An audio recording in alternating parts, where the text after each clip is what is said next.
Literally left this White House a pandemic playbook that would have shown them how to respond before the virus reached our shores.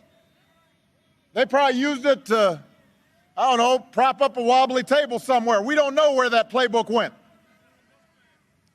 8 months into this pandemic, cases are rising again across this country. Donald Trump isn't suddenly going to protect all of us. He can't even take the basic steps to protect himself.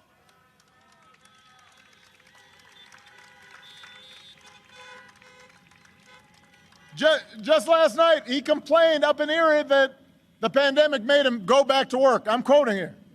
He was upset that the pandemic's made him go back to work.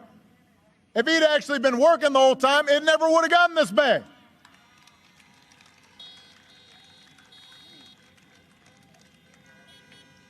So look, here's the truth. I want to be honest here. This pandemic would have been challenging for any president.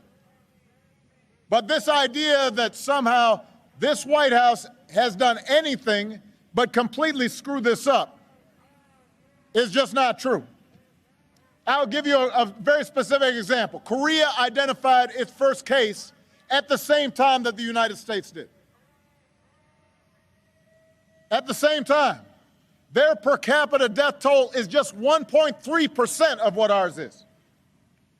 In Canada, it's just 39% of what ours is. Other countries are still struggling with the pandemic, but they're not doing as bad as we are because they've got a government that's actually been paying attention. And that means lives lost, and that means an economy that doesn't work. And just yesterday, when asked if he'd do anything differently, Trump said, "Not much." Really? Not much?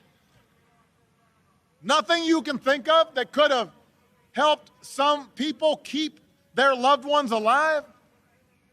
So Joe's not going to screw up testing. He's not going to call scientists idiots. He's not going to host a super spreader event at the White House. Joe will get this pandemic under control with a plan to make testing free and widely available, to get a vaccine to every American cost-free, and to make sure our frontline heroes never ask other countries for the equipment they need.